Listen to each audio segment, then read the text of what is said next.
장입니다.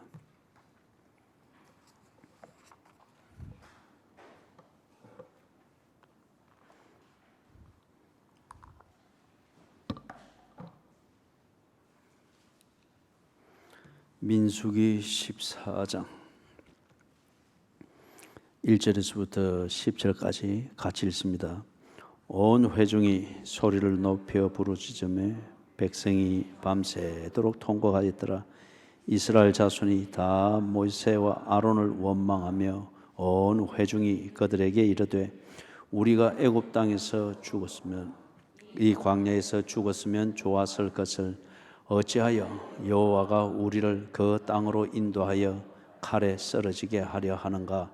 우리 처자 사로잡히리니 애굽으로 돌아가는 것이 낫지 아니하리야. 이에 서로 말하되 우리가 한 지휘관을 세우고 애굽으로 돌아가자 하매 모세와 아론이 이스라엘 자손의 온 회중 앞에서 엎드린지라. 그 땅을 정탐한 자 중 눈의 아들 여호수아와 여분네의 아들 갈렙이 자기들의 옷을 찢고 이스라엘 자손의 온 회중에게 말하여 이르되 우리가 두루 다니며 정탐한 땅은 심히 아름다운 땅이라. 여호와께서 우리를 기뻐하시면 우리를 그 땅으로 인도하여 들이시고 그 땅을 우리에게 주시리라. 이는 과연 젖과 꿀이 흐르는 땅이니라. 다만 여호와를 거역하지는 말라. 또 그 땅 백성을 두려워하지 말라. 그들은 우리의 먹이라.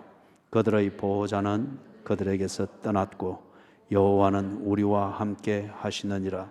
그들을 두려워하지 말라 하나 온 회중이 그들을 돌로 치려 하는데 그때에 여호와의 영광이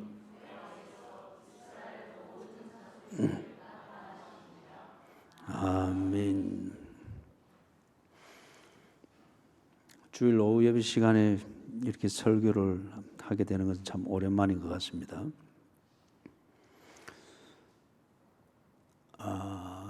하나님이 우리에게 약속하셨다. 그래서 그 약속은 하나님이 하신 것이기 때문에 우리에게 반드시 좋은 것이다. 그리 말할 때에 두 가지가 구체적으로 정리가 되어야 됩니다. 하나님이 약속하셨다. 그 약속을 알고 있느냐는 겁니다. 약속의 내용이 무엇인지, 그리고 그 약속은 내게 어떤 가치가 있는지, 그걸 알고 있어야 됩니다. 그래서 그냥 약속만 있다는 막연한 생각과 그 테두리만 가지고 뭐 약속 장소에 가든지 나타나게 될 때 괜히 지 혼자 일찍 와가지고 그래서 뒤에 오는 사람들한테 막 성질내고 그러죠. 약속 시간은 딱 그 사람들이 온 시간인데 대충 아는 것 가지고 와가지고 지 혼자 역정내고 막 이런단 말이에요. 그러나 비견한 예처럼 하나님의 약속에 대해서 막연한 생각을 가지고 있을 때에 절대 신앙생활을 바로 못합니다. 항상 이 막연한 사람이 참 어려운 사람입니다. 막연한 사람, 이게 완전히 모르는 것도 아니고 그렇다고 해서 정확히 아는 것도 아니고 대충 알기 때문에 나머지는 자기 생각으로 채워서 하거든요. 그렇기 때문에 참 그런 사람들이 어렵습니다. 어느 경우에든 그런 사람들이 어렵습니다. 그래서 하나님의 약속을 말하지만 하나님의 약속이 뭔지 이걸 모를 때는 하나님을 믿는 것, 이건 불가능합니다. 그래서 그런 경우에 하나님을 믿는다라고 하는 것은 다 자기 생각입니다. 그리고 큰 어떤 하나님이 보시기에 큰 실망스러운 그런 삶을 살게 되지요. 어느 단계가 될 때. 그 다음에 두 번째, 이것이 내게 좋은 것이다라고 하는데 그 좋은 것이라고 하는 의미가 뭐냐는 거죠. 좋은 것이라고 하는 것의 의미가 우리가 흔히 사용하는 우리의 개념에서 내게 참 좋은 것이다, 좋다라고 하는 것은 내 기분에 맞아야 되고 내 필요가 채워지는 것이어야 되고 그때 필요도 내가 느끼는 필요입니다. 그래서 채워지는 것이어야 되고 그 다음에 내가 볼 때 내 기준에서 기뻐야 우리는 이걸 보고 좋은 것이다, 내게 좋은 것이다. 그런데 이런 통념을 가지고 하나님이 내게 약속하신 것 좋은 것이다 라고 말하면은 반드시 하나님을 원수처럼 대하게 됩니다. 어느 단계가 되면은.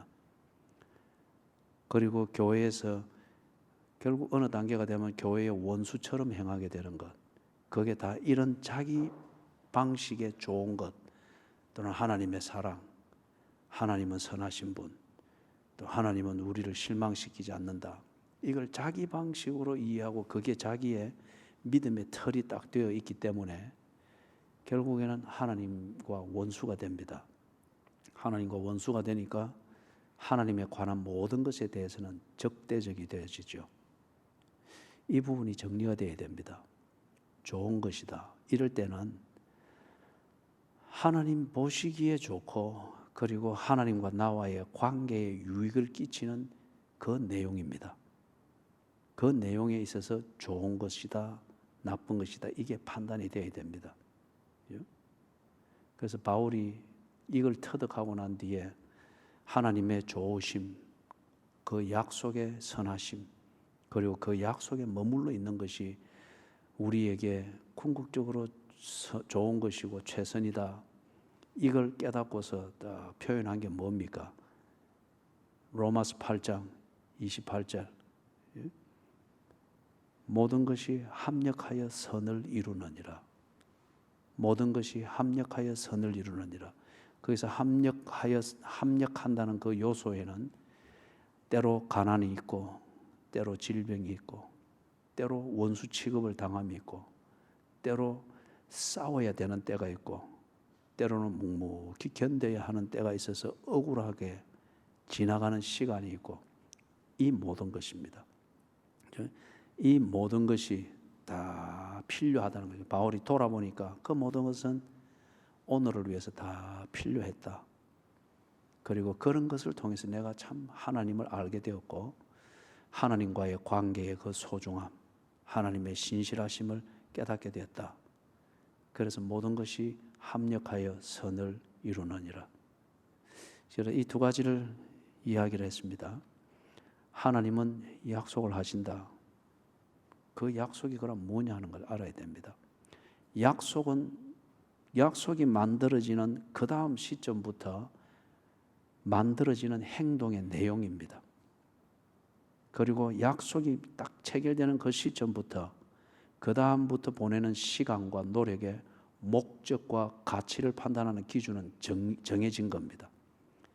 약속에 근거해서 그 모든 것은 만들어지게 되고 설정이 되게 되는 거죠. 그렇기 때문에 약속이 뭔가를 모른다, 그 내용을 모르고 약속을 체결을 하면 안 됩니다. 그죠? 그 다음에 좋은 것이다. 그 좋은 것이 뭐냐? 이게 아전 인수가 되어서는 안 됩니다. 그렇기 때문에 우리 인간관계에서도 좋게 시작했다가 원수로 끝나는 경우는 다 각자 자기 생각대로 좋게 만들려고 하고 좋은 것을 취하려고 하다 보니까 부부도 정말 적과의 동침이 되어버리죠. 평생을. 오늘 읽었던 이 본문에서 우리에게 이것을 교정을 해주고 있습니다. 그런 경향을 우리에게 여지없이 보여주고 있고, 그 사례를 우리에게 보여주면서 지금 우리 자신을 스스로 검증해 볼 수 있도록, 그리고 이것을 시작을 하면서 하나님의 모든 자비하심으로 여러분을 권합니다. 사람이 모여 있고 사람이 만드는 관계이기 때문에 필요에 의해서 모일 수도 있고 필요에 의해서 헤어질 수도 있습니다. 가정이 그렇고, 또는 인간관계가 그렇고, 직장이 그렇고, 교회도 역시 마찬가지입니다. 그럴 때 삶의 순리를 따라서 헤어질 수밖에 없다. 그래서 모든 것이 합력하여 선을 이루듯 부정적인 게 계기가 되어서 부정적인 문맥과 정서를 가지고 헤어질 수가 있습니다. 그럴 때 우리가 오전 예배 시간에 했듯이 내가 하나님의 자녀다. 범사에 항상 아버지 하나님께 감사를 했잖아요. 내가 하나님의 자녀다. 나는 하나님과의 관계 속에서 오늘도 이렇게 사는 사람이다. 그리고 하나님의 관계 안에, 하나님과의 관계 안에서 오늘 내가 지금 이게 헤어질까 말까, 떠날까 말까를 고민하게 되는 이 경우를 가지고 진지하게 고민하고 있다. 이 중심을 절대 잊어서는 안 됩니다. 이 중심을. 그리고 마지막 결론은, 이 부분에 대한 마지막 결론은, 떠나더라도 죄 지으면서 떠나지 않도록 하십시오. 떠나더라도 죄 지으면서 떠나지 않도록. 부부가 싸워도 죄를 짓도록 싸우지 마시고, 같이 더불어 살면서 싸움이 있을 수밖에 없죠. 합력하여 선을 이루는 필요한 요소일 수 있습니다. 그러나 죄를 짓도록 싸우지는 마시고, 직장을 옮기고 직장에서 뭘 하고 인간관계, 참 직장에서 인간관계는 이해타산 관계로 우산이 씌워져 있기 때문에 참 진실을 표하기도 어렵고 진실을 만나기도 어렵습니다. 거기서 자기 자리를 지켜나간다는 게 보통 힘든 게 아니죠. 그렇기 때문에 이런저런 생각할 수 있는데, 죄를 지으면서 그런 관계에 대한 어떤 처신을 만들지 않도록 하십시오. 교회를 옮기거나 교회를 떠나게 될 때도 교회에 죄를 지으면서 그렇게는 하지 마십시오. 특히 도시화가 아주 심화되어지는 이 속에 교회가 있을 때 교회를 옮길 수도 있고, 이거는 어쩌면 자연스러울 수 있습니다. 그 다음에 교회가 나와 전혀 맞지 아니할 때 그것도 당연한 이유가 될 수가 있습니다. 그리고 내가 어떻게 해결할 수 없는 피차 모순이 되어지는 그런 부분이 있을 때 교회를 옮길 수가 있습니다. 그럴 때 이런저런 다른 해석을 붙일 필요가 없습니다. 거기에 대해서 다른 군소리가 있더라도 나는 하나님의 자녀다. 나는 하나님과의 관계 안에서 오늘 이 고민을 하고 있다. 언제나 이 중심을 잃지 않으면서 그것에 합당하도록, 그게 지혜 있는 자의 처신이라 했지 않습니까? 그럴 때에 그러한 옮김과 결정은 옳을 수 있습니다. 문제를 해결하는 것이죠. 그러나 특히 교회와 관련해서 옮기고 어떻게 하고 하는 이게 다른 소소한 하나님과의 관계에 해가 되는 그런 성향을 가지고 고민을 하고 또 그런 방식으로 하는 거예요. 이거는 교회 죄를 지으면서 떠나는 겁니다. 그렇게는 절대 여러분이 되어서는 안 됩니다. 이 세대를 그런 식으로 본받아서는 안 됩니다. 자, 이런 경우를 오늘 이 본문을 통해서 우리가 그 원리를 구체적으로 볼 수 있기 때문에 먼저 결론과 같은 겉면을 먼저 드린 겁니다. 먼저 조금 앞으로 거슬러 올라가서 13장 1, 2절을 같이 보겠습니다. 13장 1절 2절 같이 읽습니다. 여호와께서 모세에게 말씀하여 이르시되 사람을 보내어 내가 이스라엘 자손에게 주는 가나안 땅을 정탐하게 하되 고까지. 하나님의 약속이죠. 그 약속은 이미 되어진 것입니다. 그런데 지금 이스라엘에게 어떤 목적 있는 행동을 가르쳐주고 그것을 하도록 인도하는 하나님의 개입이 구체적으로 나타났죠. 이걸 행동을 하게 하고 목적을 다시금 떠올리게 하고 그 목적에 집중되어진 그들이 해야 될 행동을 가르칩니다. 가르치는데 하나님께서 뭘 상기시키면서 그걸 가르치는 거요? 약속입니다. 하나님께서 그들에게 해주셨던 약속, 그리고 그들이 선조 대대로부터 이스라엘이 그렇게 살아왔던, 이스라엘의 역사가 그렇게 진행되어져야만 했던 그 근본 원인이 되었던 하나님의 약속, 이것을 상기시켜주면서 이 시점에서는 이 약속을 위하여서 이 시점에서는 네가 이것을 이렇게 해야 된다 가르쳐주고 있습니다. 여러분, 이거는 우리에게 중요한 점을 시사합니다. 하나님의 뜻을 알기 위해서, 하나님의 인도하심을 알기 위해서 생각의 방황을 하면서 화려한 제스처로 자신을 위선에 빠뜨려서는 안 됩니다. 진리는 언제나 단순합니다. 그리고 분명합니다. 하나님의 뜻은 알려면은 하나님의 약속의 근거에서 오늘 내게 일어난 이슈를 점검하십시오. 하나님의 약속과 관련되어지지 아니한 행동은 절대 하나님의 뜻이 아닙니다. 하나님의 약속과 관련되어지고 진행 프로세스에 있어서 하나님의 약속의 성취의 그 다음 단계가 필연적으로 이것이어야 된다 하는 것이 분명하면 그건 하나님의 뜻입니다. 그래서 우리가 성경을 읽는 것이고 기도를 하는 것이고 회중 예배를 통하여서 하나님의 뜻을 이렇게 연습하고 검증하고 다른 사람들은 이걸 어떻게 하는가를 보면서 그게 성도의 교제죠. 그걸 통해서 크로스 체킹을 하고 그런 것이죠. 자, 하나님이 약속에 근거해서 그들이 이 약속 중심으로 무엇을 어떻게 해야 되는가를 구체적으로 인도하고 있고, 그 다음에 이것에 따라서 모세가 일을 딱 정리를 했습니다. 모세의 리더십은 다름 아니라 하나님의 약속을 성취하는 그 목적에 집중되어져 있는 겁니다. 그렇게 해서 이것에 따라서 그 다음 무슨 일을 할 것인가 정리를 했습니다. 자, 올라가서 이 각 지파에 한 명씩 나온 12명의 탐꾼이 하나님이 약속한 땅 거기로 올라갔습니다. 그래서 그 땅이 어떤가. 자, 여기서도 우리에게 시사하는 바는 하나님의 약속이 성취되어지는 것은 감나무 밑에 누워서 입속으로 떨어지는 홍시를 기다리는 것, 그게 아닙니다.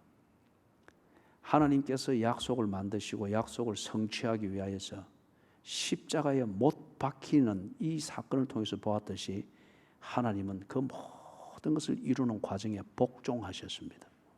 예?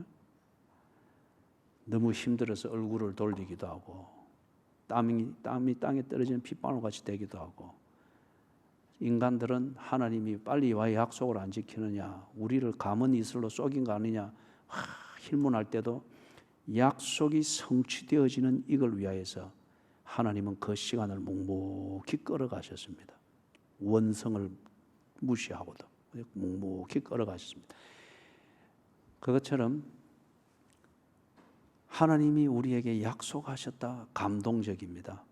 그리고 그 약속의 내용을 알 때에 우리가 43장 1절을 본 것처럼 그게 참 우리한테 힘이 됩니다.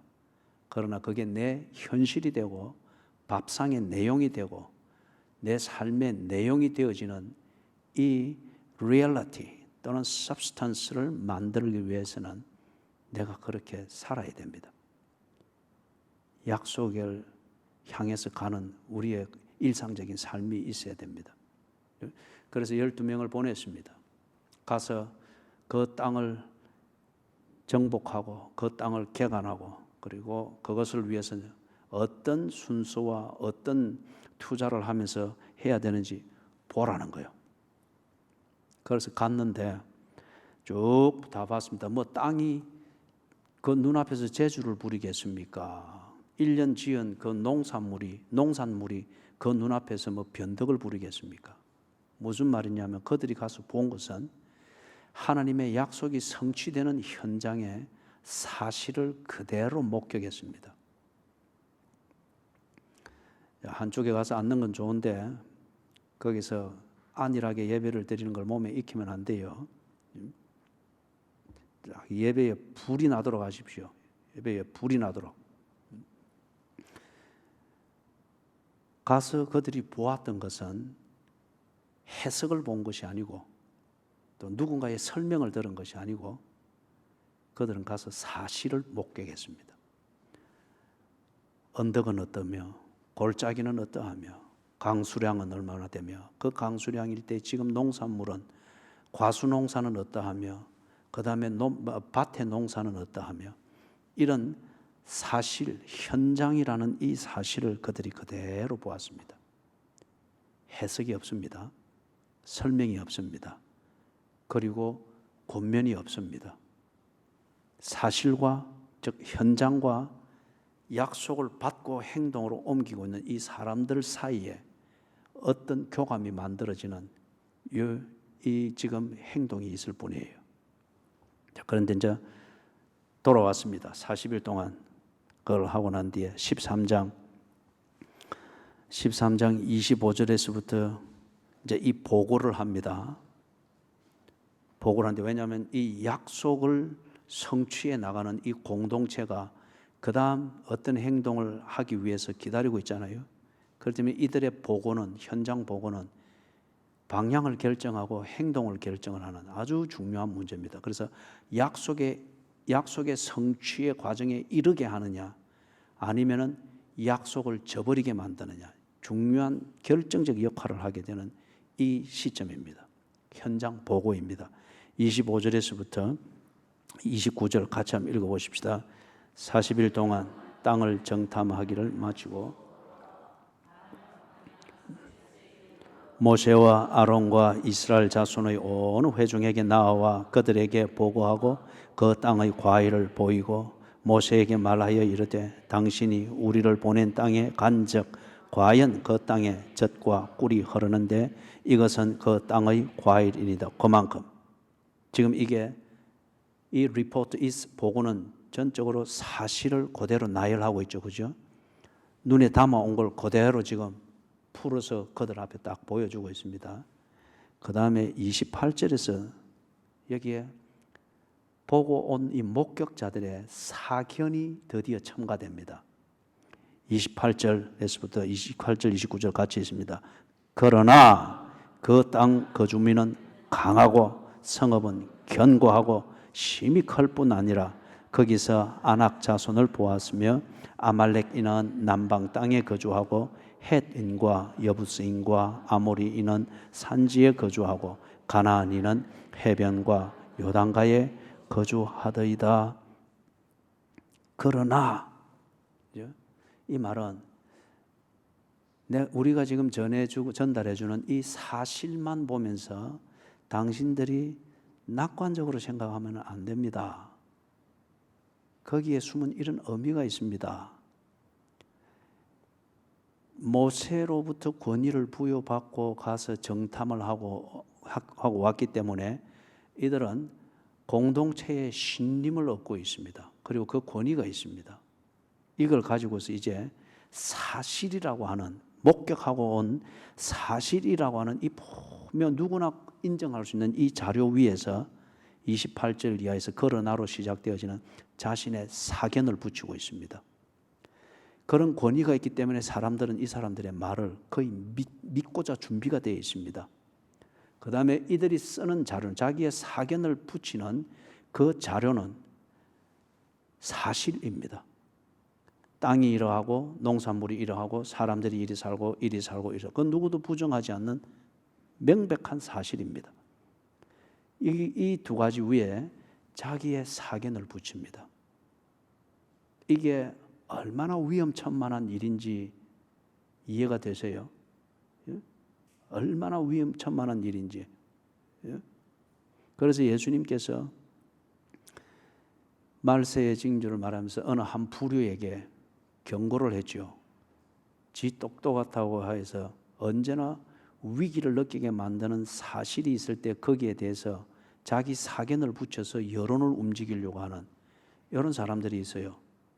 그래서 그런 사람들을 빗대어서 예수님께서 그날에는 아이 벤 자와 젖 먹이는 자에게 화가 있으리로다.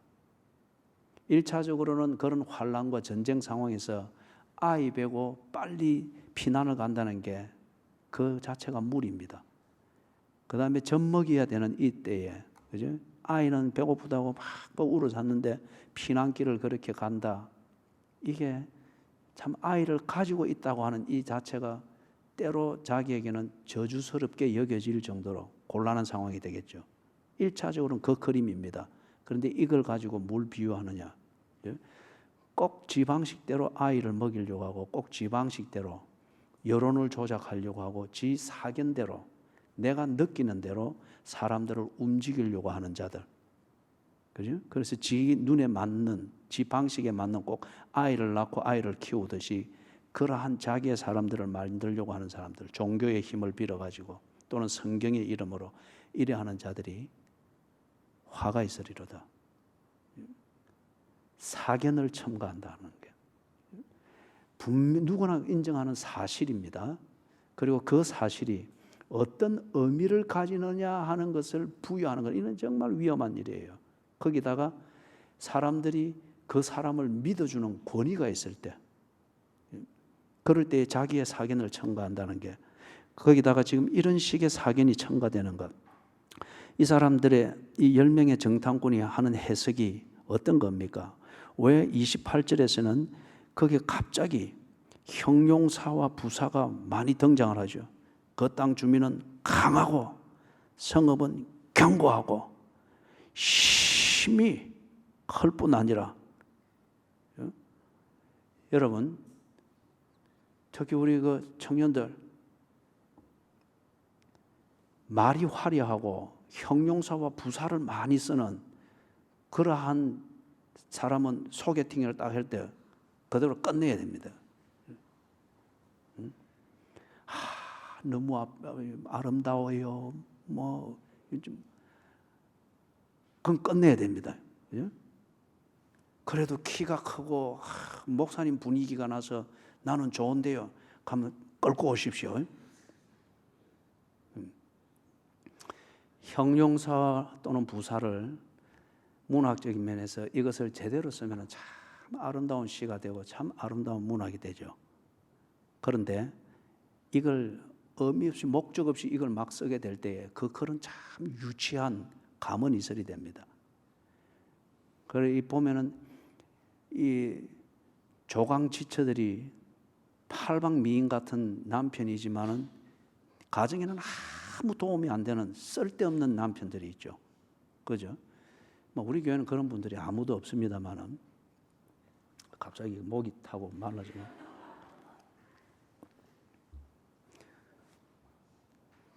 그런 분들이 한 연한 날씩 밖에 돌아다니고 전화해서 빨리 이체해라 해가지고 돈 있는 대로 끌고 쓰고는 나중에 들어올 때는 아주 그 멋진 미소와 어떤 이걸 지으면서 여보, 나는 당신 없으면 아무것도 아니야. 당신은 정말 한 폭의 백합화 같아. 해서 하면서 막 형용사와 부사를 얼마나 잘 쓰는지 몰라요.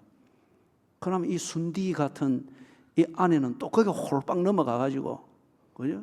숨겨놓은 그 돈까지 다 꺼내가지고 또 씨암탉 잡아가지고 참 이거, 그죠? 형용사와 부사를 왜 이 사람들이 갑자기 이렇게 강조해서 쓰느냐, 그죠? 거기 보니까 전부 다 그 사실이 품고 있는 의미를 부정적으로 보도록 만드는 이 기능을 지금 하고 있습니다. 그죠? 그 다음에 29절에서는 왜 하필 이러면은 가나안 땅 안에 여러 소수 민족들이 있었거든요. 그런데 그 중에서 왜 이 이름들만을 다 거론할까요? 아낙 자손, 아말렉인, 그 다음에 또 누굽니까? 여부스인, 헷인, 아모리인, 그 다음에 가나안인. 알려진 족속들입니다. 알려진 족속들이고, 이들의 어떤 면에서는 악랄함 또는 아주 강함, 이런 게 그 지역에, 그 근처에 알려져 있던 게 분명해요. 그러면 이걸 들으면은 아이고, 그건 안 되겠다. 그죠? 그거는 안 되겠다.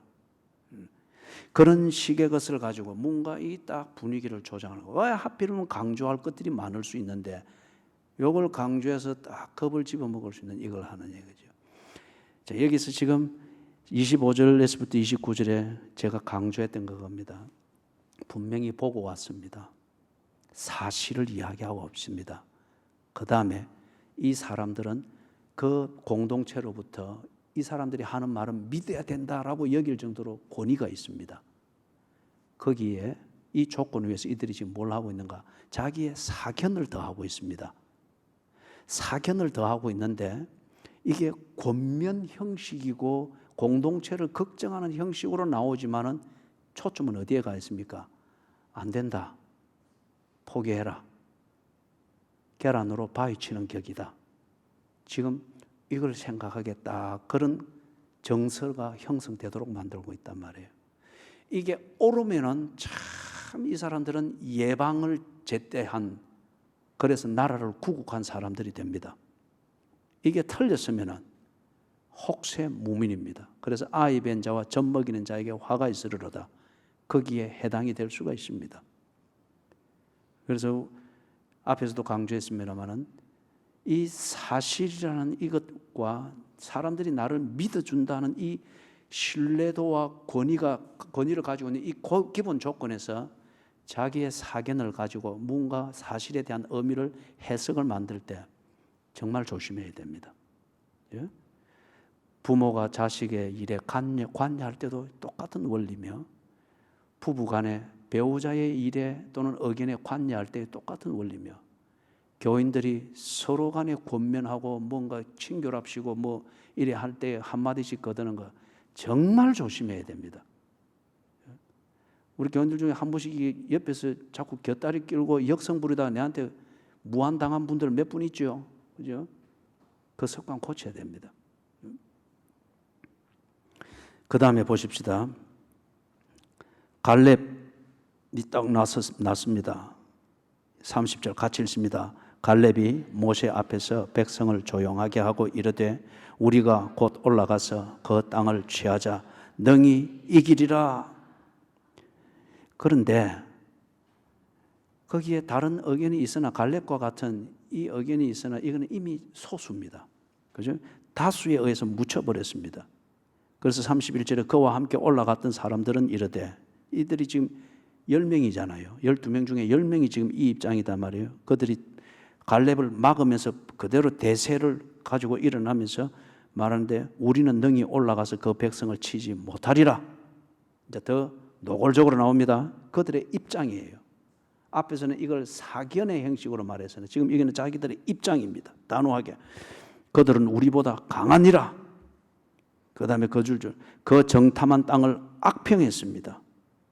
그리고 33절에 우리는 스스로 보기에도 메뚜기 같으니 그들이 보기에도 그와 같았을 것이니라. 메뚜기는 큰 땅을 차지할 이유가 없습니다. 그죠? 메뚜기의 사고방식을 가지고 무슨 하나님의 약속을 운운하고 그 자체가 어불성설이죠. 그래서 여기서 지금 30절에서 33절에서 통해서 이제 우리가 보는 게 신앙생활하는 이 양태를 볼 때에 여기서 한 양식을 봅니다. 이 사람들이 지금 10명의 정탐꾼은 지금 뭔가 하면은 사실과 그들이 보고 분명히 목격한 사실이 있죠. 그죠? 이 사실과 자기 자신을 비교를 했습니다. 자신의 사고방식일 수 있고 자신의 선입관일 수 있고 이 사실과 자기 자신을 비교한 그 결과에 근거한 신념을 가진 사람들입니다.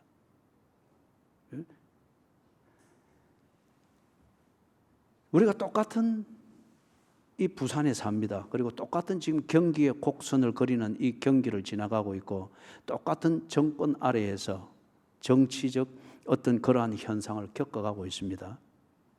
이러는 가운데에서 어떤 사람은 이런 세태와 현재 우리가 겪는 세태와 자기 자신이 가지고 있는 사고방식이든지 습관이든지 비전이든지 이것과 비교해가지고 된다 안 된다를 판단하여서 나름대로 신념을 가집니다. 그리고 그게 그 사람의 행동입니다. 그게 그 사람의 행동이에요. IMF 1997년 IMF 걸렸을 때 모두가 안 된다 하고 다 주저앉고 포기하고 막 술 마시고 막 그렇게 자조적인 그런 분화로 분위기를 갈 때 소수이지만은 거기서도 된다고 하는 그 가능성을 보면서 준비를 했던 사람들이 있죠. 그리고 그게 반전의 기회가 됐던 사람들이 있습니다. 이 30절에서부터 33절에 이걸 가지고 정리를 다시 간단하게 하면 그렇습니다. 교인들이 신앙생활을 같이 합니다. 같이 하는데 빌립보서 2장에 나오는 것처럼 같은 생각을 품고 같은 목적을 가지고 그리고 같은 비전을 가지고 함께 이게 교회 공동체입니다. 왜냐하면 한 하나님의 한 약속 아래서 그분의 이끌어 주심, 우리 13장 1절에서 본 것처럼 그 속에서 이 교회라고 하는 공동체가 이루어져 가고 있단 말이에요. 그러면 당연히 그리 돼야 됩니다. 그런데 빌립보 교회에서 우리가 보는 것처럼 같은 공동체, 교회라는 공동체 안에 있지만은 어떤 사람은 교회 생활하는 그 믿음이라고 하는 것, 다른 말로 하면 신념이라고 하는 것, 이게 교회에서 겪는 모든 사실들 또는 사건들, 그건 꾸밀 수가 없어요. 그것과 내가 가지고 있는 관점이든지 내가 가지고 있는 분위기든지 내 습관이든지 이것을 다 비교해 가지고 된다 안 된다 판단하면서 그 근거 위에서, 판단 위에서 교회 생활하는 교인들이 대단히 많이 있습니다. 여기 12명 중에 10명이 그런 식으로 나름대로 자기가 그게 신앙인 줄 알고 그렇게 해서 소신껏 사는 것처럼 그 부류는 분명히 절대 다수입니다.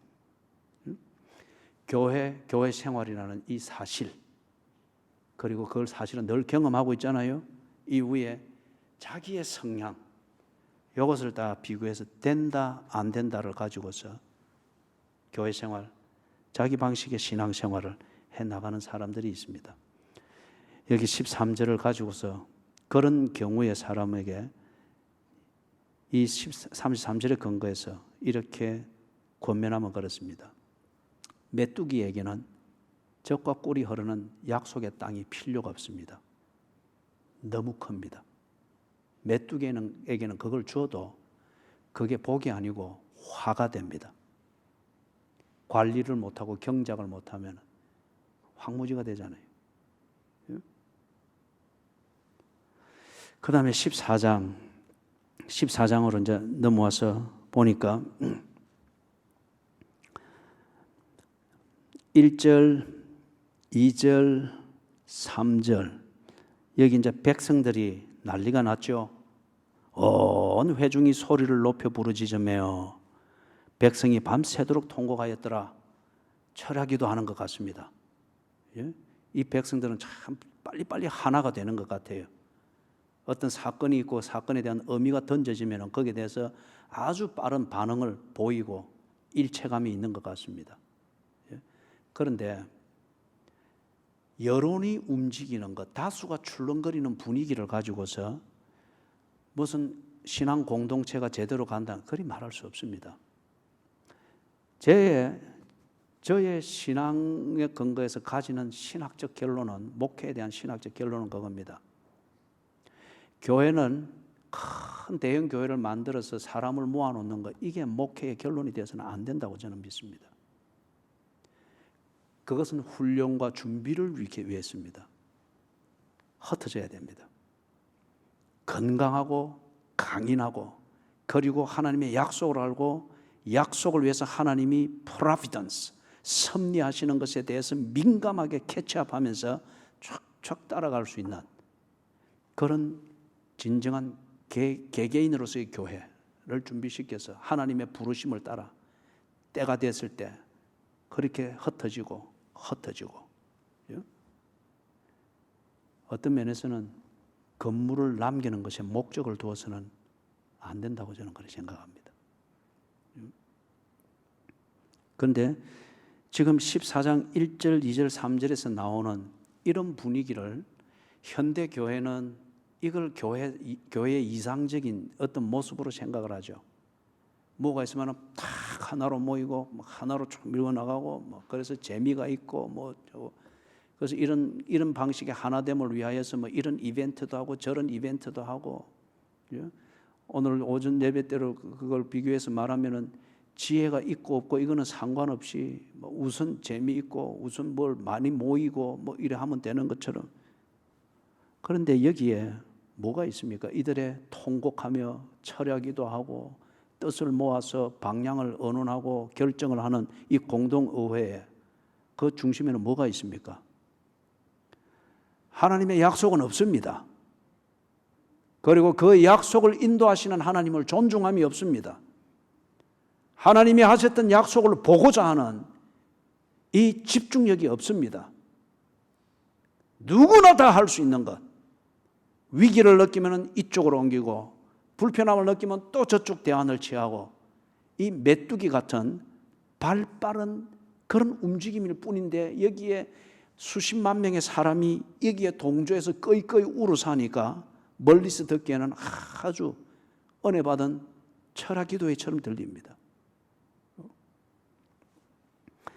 그 부분을 정리를 하면 이렇습니다. 다수의 여론, 그리고 어떤 위에서 만들었던 신뢰도를 가지고 있는 사람들이 소문을 만들어냈잖아요. 즉 이런 소문이든지 그것을 믿어서 형성된 다수의 여론과 분위기, 이것과 자기 자신의 맹목적인 헌신이 딱 조합이 될 때 이런 결과가 나오게 됩니다. 항상 이 보면 진리가 무엇인가? 오늘 설교 본문이 뭐라 말하는가? 왜 설교자가 오늘 저것을 저렇게 해석을 하면서 이것을 그렇게 강조했을까?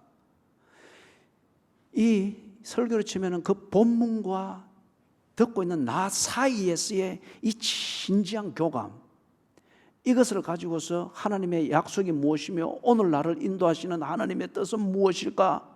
하나님의 은혜는 무엇일까를 진지하게 생각하고 고민하고, 이게 인격적인 예배입니다. 그리고 이게 인격적인 믿음이에요.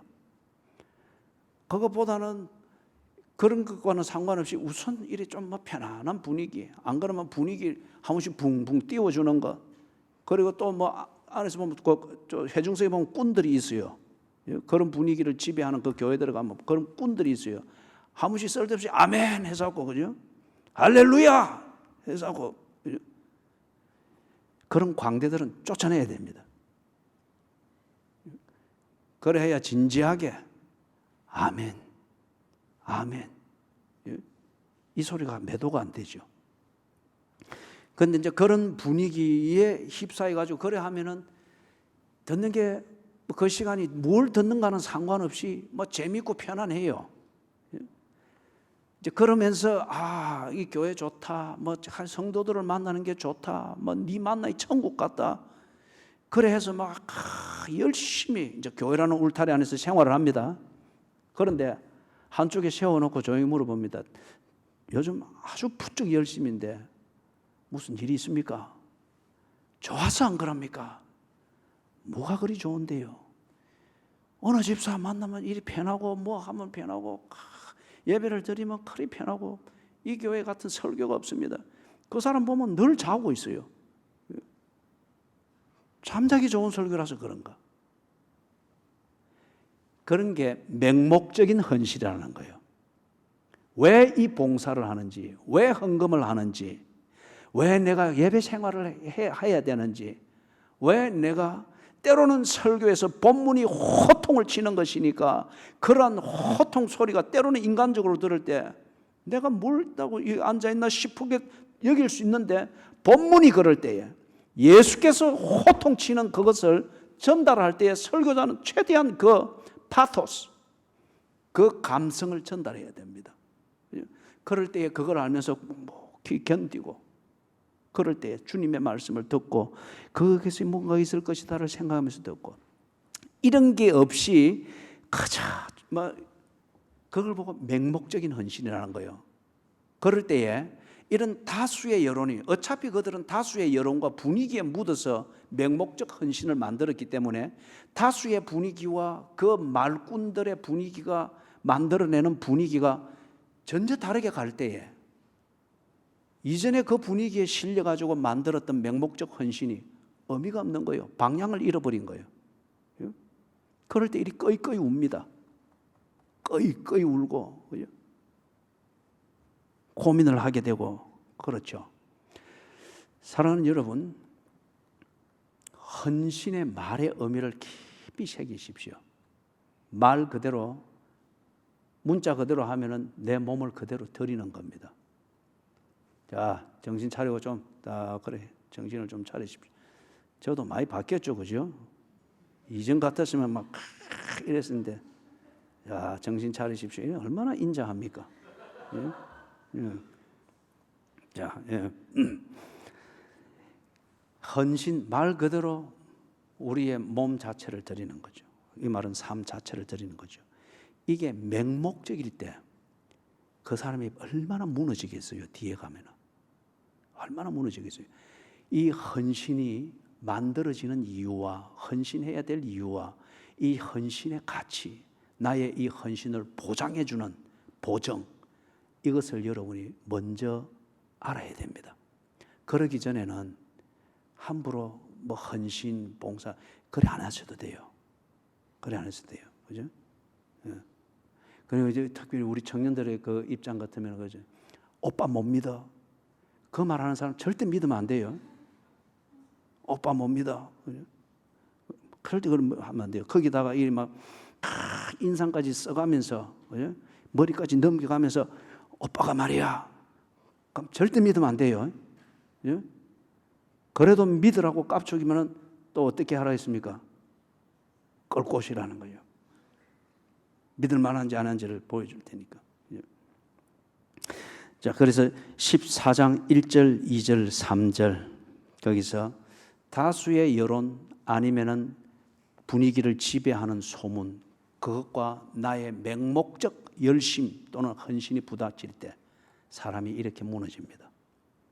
특히 여론 따라 또 가버리죠. 그 다음에 4절에서부터 마지막까지 이제 이래 봅니다. 이에 서로 말하되 우리가 한 지휘관을 세우고 애굽으로 돌아가자 하며 모세와 아론이 이스라엘 자손의 온 회중 앞에서 엎드린지라. 거기 4절에 나오는 거 있죠. 이게 오늘 현대 도시 교회 교인들의 대부분의 교회 생활의 양상입니다. 떠도는 분위기와 그것에서 만들어지는 여론이 지가 생각했던 그러한 선입관에서 만들어진 교회에 대한 기대나 이것과 맞지 않을 때 또 조용히 교회를 떠납니다. 사라집니다. 만약에 이런 경우가 여러분의 경우가 된다면 죄 짓지 말고 떠나십시오. 죄 짓지 말고. 그리고 여러분의 동료들에게도 그렇게 알리시라고요. 그래서 떠날 수는 있는데 믿음이 약할 때 어떻게 해요? 떠날 수는 있는데 죄 짓지 말고 떠나야 돼. 앞에 시작하면서 했던 그런 이유들은 교회를 당연히 떠날 수 있는 이유입니다. 거기에 대해서는 여러분이 딱 소신이 있어야 됩니다. 신학적 원리와 관련되어지는 문제가 그러지 않고 지금 여기 1, 2, 3절의 분위기 끝에 4절에 이런 처신을 하는 이런 것으로서 교회를 떠난다 또는 신앙생활을 떠난다 아니면 이 무리에 속했다가 저 무리로 옮기는 이런 것을 한다. 가치가 없는 것입니다. 그러나 우리가 연약하니까 이럴 때에 이렇게 하는 것 어찌할 수 없는 것일 수 있습니다. 그러나 꼭 새겨두십시다. 이럴 때에 죄 짓지 않고 하도록 하십시다. 큰 죄 짓지 않고 그렇게 하자는 거죠. 5절에서 참 모세와 아론이 딱합니다. 그래서 엎드리는 것 이거 기도한다고 엎드린 게 아니고 참 딱한 사정이에요. 이거 왜 달리 길이 없습니다 지금. 이거 왜 다른 길이 없는 거예요. 퍼질고 엎드렸습니다. 그때에 여호수아와 갈렙이 딱 등장하죠. 참 이런 사람들이 중간 리더예요. 이런 사람들이 소위 말하는 게임 체인저, 좋은 의미에서 그죠? 반전을 시키는 거예요. 이 여호수아와 갈렙이 나서 가지고 왜 옷을 찢었겠습니까? 왜 자기들의 옷을 찢었겠어요? 이 사태가 얼토당토 않다는 거예요. 사실을 전달한 것은 분명한데 그 사실의 근거, 그 사실에 대한 이 사람들의 해석과 이들의 해석을 통해서 이런 식의 분위기가 조성된다. 그리고 이 전체 사람들이 애굽으로 돌아가자는 식으로 비전 설정이 새롭게 몰려가는 이게 정말 어처구니 없다는 거예요. 얼토당토 않다는 거예요. 그 10사람이 하는 것은 정말 얼토당토 않고 지극히 개인적인 사견인데 더 얼토당토 않는 것은 이 백성들이 이 맹목적인 열심으로 홍해 건너서 이리 따라오고 이래 해놓고서는 이런 여론이 만들어지니까 하나님의 약속이고 뭐고 이거는 아무 생각이 없이 그냥 그대로 출렁거리면서 애굽으로 돌아가자. 이럴 수가 있나? 이럴 수가 있나? 우리가 아무리 바보같이 살았다지만은 이럴 수가 있나? 이런 근본적인 문제에 그래서 몇 사람이 만드는 그 소문 듣고 이런 식으로 이럴 수가 있나? 자기들 옷을 찢었습니다. 그리고 이 고대 건동에서 특히 이 구약 성경에 나오는 이 배경이 되는 여기서 옷을 찢는 것은 결백함을 보여줍니다. 단호한 결정적인 그 의사가 있고 말이 있을 때 이것을 찢습니다. 그죠? 그리고는 말을 합니다. 7절 이하에서 우리 이거 같이 한번 읽어볼까요? 7절에서부터 9절 같이 읽습니다. 이스라엘 자손의 온 회중에게 말하여 이르되 우리가 두루 다니며 정탐한 땅은 심히 아름다운 땅이라. 여호와께서 우리를 기뻐하시면 우리를 그 땅으로 인도하여 들이시고 그 땅을 우리에게 주시리라. 이는 과연 젖과 꿀이 흐르는 땅이니라. 다만 여호와를 거역하지는 말라. 또 그 땅 백성을 두려워하지 말라. 그들은 우리의 먹이라. 그들의 보호자는 그들에게서 떠났고 여호와는 우리와 함께 하시느니라. 그들을 두려워하지 말라. 거기까지. 자, 한번 질문을 해보겠습니다. 지금 갈렙과 여호수아가 이 백성들 앞에서 하는 말의 이 내용은 사실을 목격하고 온 것에 대한 보고입니까? 아니면은 다른 열 정탐꾼과 함께 똑같이 보았던 사실에 대한 이 두 사람의 설명입니까? 자, 보고라고 사실에 대한 보고라고 생각하시는 분은 손 들어 보십시오. 사실에 대한 보고. 예, 한번 이군 사람 손드는 폼이 바뀌었네요. 전번에는 다 이랬는데 이제는 다 이러시네요. 예, 예. 속 사람에 이렇게 나타나는 거죠. 전번에는 칼이었어요. 지금은 다 받들어집니다. 예.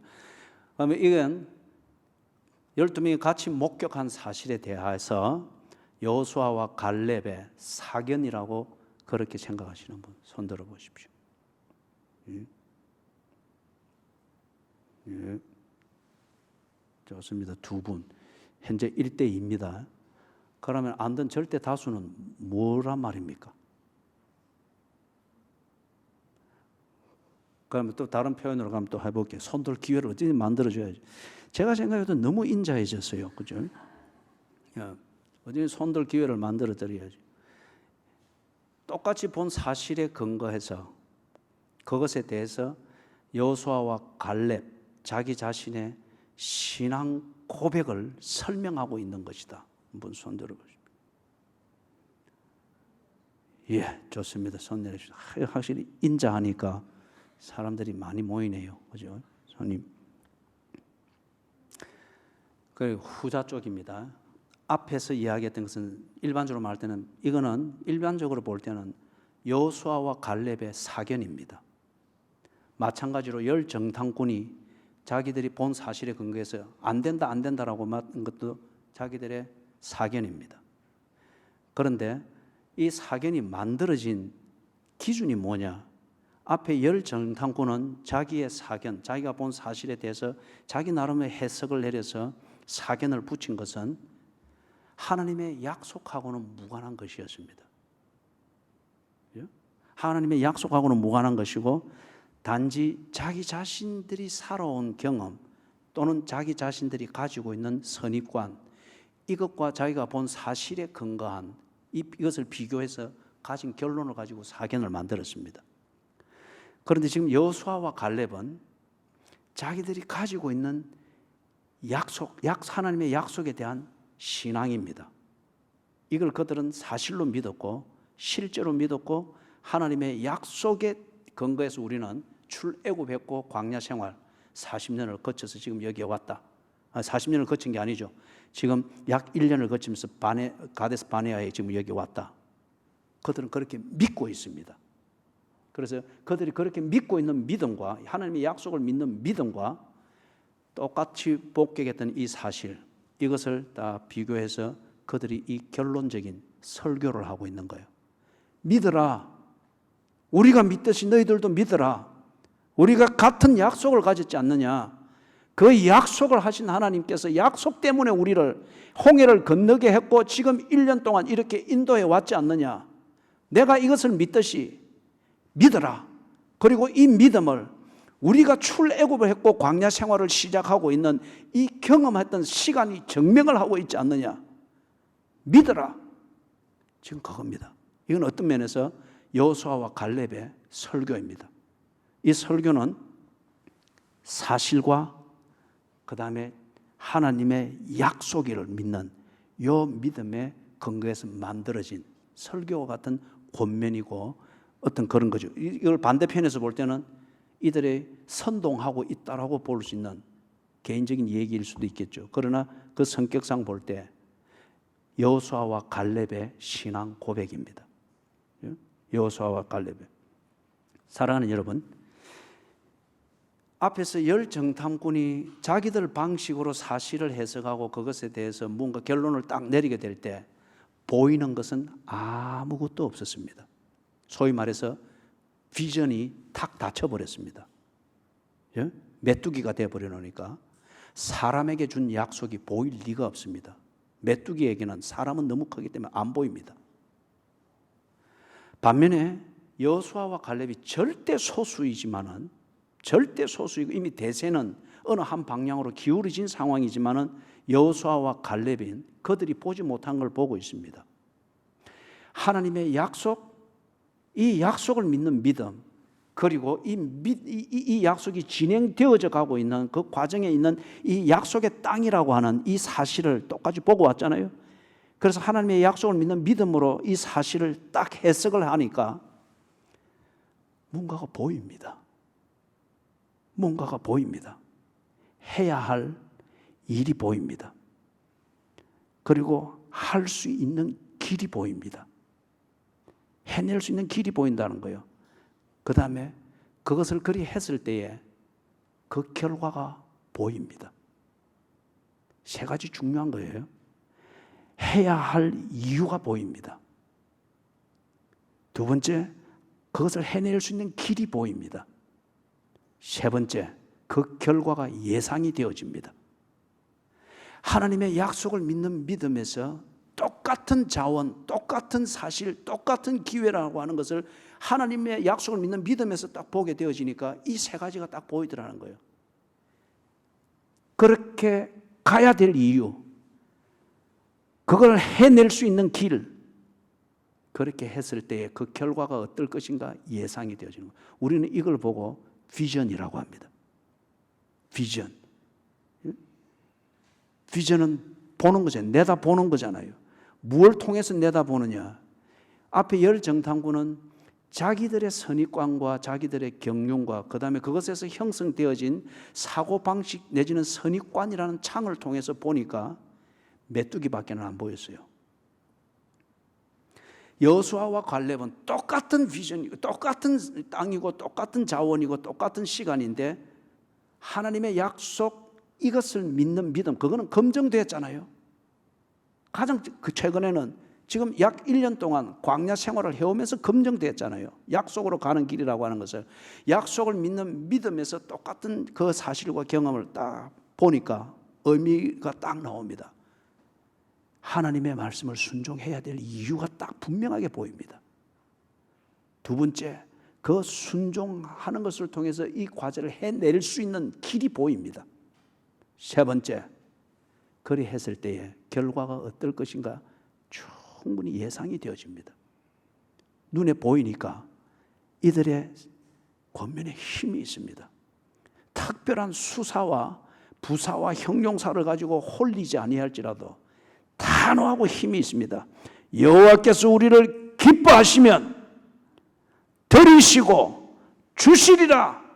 동사입니다. 그리고 9절에서 여호와를 거역하지는 말라. 여호와를 거역하지는 말라. 그럴 때에 뭐가 아무것도 안 보이는 거잖아요. 메뚜기밖에 안 되는 거잖아요. 그게 사고방식이나 자원이 없어서나 노예라는 신분이기 때문에가 아니라 여호와를 거역할 때에 아무것도 안 보이니까 아무것도 안 보이는 자는 끄는 대로 끌려가야 됩니다. 그게 바로 노예잖아요. 그래서 여호와를 거역하지는 말라. 단호합니다. 그리고 9절 마지막에 여호와는 우리와 함께 하시느니라. 다 동사입니다. 뿌리가 다 동사로서 이 단호하고 힘 있는 걸 말씀하죠. 열 정탐꾼이 하는 말에는 뭐 막연하고 분위기 그런 성용사와 부사였습니다. 그래서 선동하는 거예요. 그런데 여기는 분명한 행동을 지금 보여주고 있습니다. 왜냐하면 그들에게 보이기 때문에. 사랑하는 여러분, 말씀을 정리합니다. 앞에 서두에 그래서 우리가 이 신학적 원리에 근거할 때에 우리 실천이 어떻게 되어야 되는가 하는 것을 한 두 가지 그래 예를 들었죠. 그래서 그걸 다시 한번 강조를 하고 오늘 본문에 근거한다고 하는 증거 중에 하나는 9절에 보니 다만 여호와를 거역하지는 말라. 때로 우리가 우리의 사견에 끌릴 수가 있고 그리고 어느 믿을 만한 사람들이 만들어내는 분위기에 의해서 대세라고 하는 게 만들어질 수 있습니다. 그래서 거기에 따라서 대세를 따라서 하는 것이 순리다라고 하는 게 이 세속에서 우리가 경험하면서 가진 어떤 그런 지혜의 한 단편이기도 합니다. 다 하는 대로 하면은 모난 것이 없다라는 식으로 그렇게 해서 그리 할 수가 있습니다. 9절에서 말하듯이 그럴 때에 여호와를 거역하지는 마십시오. 아까 앞에서 말했던 대로 죄는 짓지 마십시오. 자기 주장을 펼치고 자기의 어떤 처세를 결정을 하고 그렇게 할 때에 분명히 다른 반대 의견이 있고 또는 무언가가 있을 수 있습니다. 그럴 때에 자기를 합리화하려고 여호와를 거역하는 데까지 변명을 하면서 죄를 짓고 그리고 여러분이 맺고 있는 인간관계를 오도하고 뒤틀어 놓는 그런 죄를 지어서는 안 됩니다. 그래서 이 열 정탐꾼이 어떻게 됐죠? 나중에 뒤에 보면은 이들이 죽습니다. 하나님께서 싹 썰어버립니다. 싹 썰어버리는 거예요. 왜냐하면은 아주 이 여론을 만드는 이 못된 버릇이 있기 때문에 거기다가 이것은 그들의 습관 정도가 아니고 사고방식 자체가 하나님의 백성의 회중에 있어서는 안 될 누룩과 같은 자들이기 때문에 사람들은 이들을 다 믿어준단 말이에요.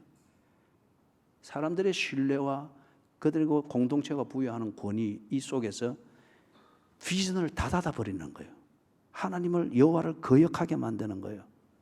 그래서 이 공동체를 사랑하시는 여호와께서 그들을 걷어내버렸습니다.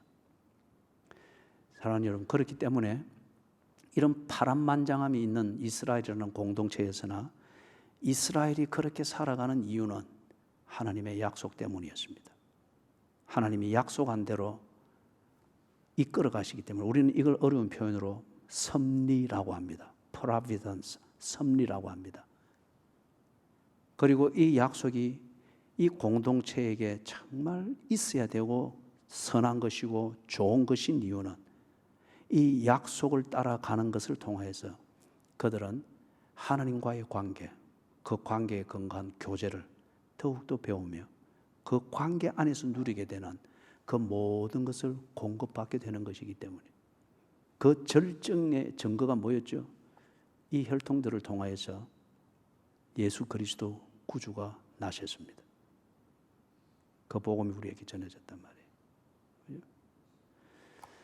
사랑하는 여러분, 여호수아와 갈렙 같은 그러한 리더십을 가진 교인들이 되시길 바랍니다. 그 다음에 여러분들의 맹목적인 헌신, 이거는 반드시 여러분을 지옥과 같은 좌절을 맛보게 만들 겁니다. 맹목적인 헌신으로 열심을 흉내내지 말고 믿어야 될 약속의 내용이 뭔지, 그 약속을 보증하는 하나님은 누구인지, 이 약속이 이루어질 때 내게 어떤 결과가 있는지 이걸 먼저 배우도록 하십시오. 그리고 그것이 믿을만 하거든 그 외에 다른 것을 믿는 것을 다 버리시고 하나님의 약속을 믿는 믿음 따라 여호수아와 갈렙처럼 그렇게 살아가십시오. 그러면 주의 약속이 성취되기까지 주께서 인도하시는 그것, 여호와는 나의 목자시니 내게 부족함이 없으리다. 그가 나를 푸른 초장으로 쉴만한 물가로 인도하시는도다. 거기서 여러분 성경 구절을 오도하면 안 돼요. 푸른 초장과 쉴만한 교회로 인도하시는도다. 오도하면 안 돼요. 내가 해를 받을지라도 두려워하지 않을 것은 주의 지팡이와 막대기가 나를 안위하심이나이다. 내가 사망의 음침한 골짜기를 지날지라도 두려워하지 않을 것은 그때도 주께서 나와 함께 하심이니라. 주께서 내 원수의 목전에서 내게 상을 베푸셨으니 내 잔이 넘치나이다. 내가 여호와의 집에 영원히 거하리로다. 예?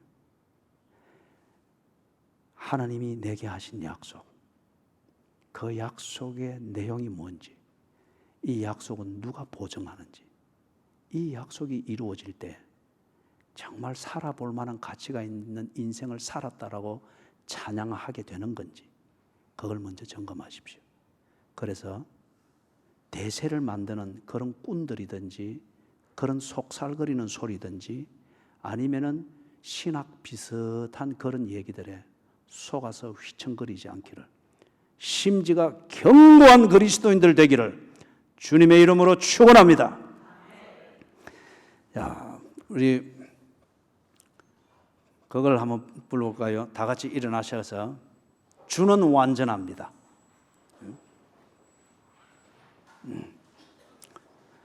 주는 완전합니다. 그래서 이 찬양을 부르면서 오늘 말씀에 근거해서 여러분이 다 자신을 생각하십시오.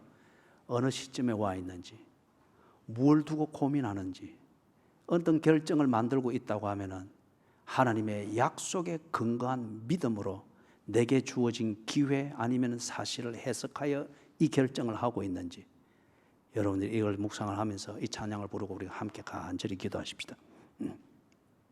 주는 완전